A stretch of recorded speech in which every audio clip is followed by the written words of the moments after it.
మలాకీ గ్రంథము 2వ అధ్యాయము. కావున యాజకులారా, ఈ ఆజ్ఞ మీకియ్యబడి ఉన్నది. సైన్యములకు అధిపతియగు యెహోవా సెలవిచ్చున్నదేమనగా, మీరు ఆ ఆజ్ఞను ఆలకింపకయు నా నామమును ఘనపరచునట్లు మనఃపూర్వకముగా దానిని ఆలోచింపకయు ఉండిన ఎడల, నేను మీ మీదికి శాపము తెప్పించి మీకు కలిగిన ఆశీర్వాద ఫలమును శపింతును. మీరు దానిని మనస్సునకు తెచ్చుకొనరైతిరి గనుక ఇంతకు మునుపే నేను వాటిని శపించి ఉంటిని. మిమ్మును బట్టి విత్తనములు చెరిపివేతును, మీ ముఖముల మీద పేడవేతును. పండుగలలో మీరర్పించిన పశువుల పేడవేతును. పేడ ఊడ్చివేసిన స్థలమునకు మీరు ఊడ్చివేయబడుదురు. అందువలన లేవీయులకు నిబంధనగా ఉండునట్లు ఈ ఆజ్ఞను మీకిచ్చిన వాడను నేనే అని మీరు తెలిసికొందురని సైన్యములకు అధిపతియగు యెహోవా సెలవిచ్చుచున్నాడు. నేను చేసిన నిబంధన వారి జీవమునకును సమాధానమునకును కారణమాయెను.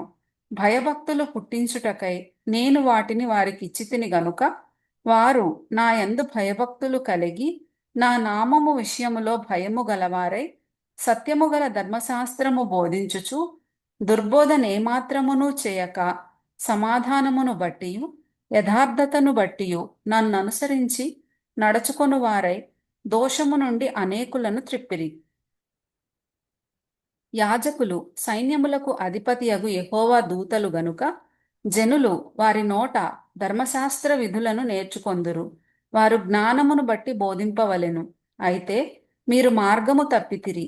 ధర్మశాస్త్ర విషయములో మీరు అనేకులను అభ్యంతరపరచి లేవీయులతో చేయబడిన నిబంధనను నిరర్ధకము చేసియున్నారు. నా మార్గములను అనుసరింపక ధర్మశాస్త్రమును బట్టి విమర్శించుటలో మీరు పక్షపాతులు గనుక జనులందరి దృష్టికి మిమ్మును తృణీకరింపదగిన వారిని గాను నీచులను గాను చేసియున్నాను అని సైన్యములకు అధిపతియగు యెహోవా సెలవిచ్చుచున్నాడు. మనకందరికీ తండ్రి ఒక్కడే కాడా? ఒక్క దేవుడే మనలను సృష్టింపలేదా? ఇలాగుండగా ఒకరి ఎడల ఒకరము ద్రోహము చేయుచు మన పితరులతో చేయబడిన నిబంధనను మనమెందుకు తృణీకరించుచున్నాము? యూదావారు ద్రోహులైరి. ఇశ్రాయేలీయుల మధ్య యెరూషలేములోనే హేయక్రియలు జరుగుచున్నవి. యూదావారు యెహోవాకు ప్రియమైన పరిశుద్ధ స్థలమును అపవిత్రపరచి అన్యదేవత పిల్లలను పెండ్లి చేసుకొనిరి. యాకోబు సంతతి వారి డేరాలలో నుండి మేల్కొల్పు వారిని పలుకు వారిని సైన్యములకు అధిపతియగు యెహోవాకు నైవేద్యము చేయువారిని యెహోవా నిర్మూలము చేయును. మరియు రెండవసారి మీరాలాగుననే చేయుదురు. యెహోవా బలిపీఠమును మీరు ఏడ్పుతోనూ కన్నీళ్లతోనూ రోదనముతోనూ తడుపుదురు. కాబట్టి ఆయన మీ నైవేద్యమును అంగీకరింపకయు తనకు అనుకూలము కాని అర్పణలను మీ చేత తీసుకొనకయునున్నాడు. అది ఎందుకని మీరడుగగా, యవన కాలమందు నీవు పెండ్లి చేసుకొని అన్యాయముగా విసర్జించిన నీ భార్య పక్షమున యెహోవా సాక్షి ఆయను. అది నీకు తోటిదై నీవు చేసిన నిబంధనకు పాత్రురాలు గదా, నీ పెండ్లి భార్య గదా.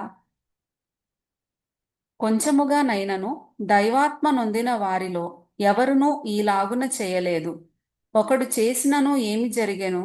దేవుని చేత సంతతి నొందవలెనని అతడు యత్నము చేసెను గదా.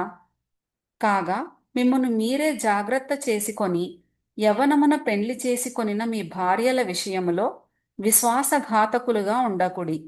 భార్యను పరిత్యజించుట నాకు అసహ్యమైన క్రియయని ఇశ్రాయేలీయుల దేవుడగు యెహోవా సెలవిచ్చుచున్నాడు.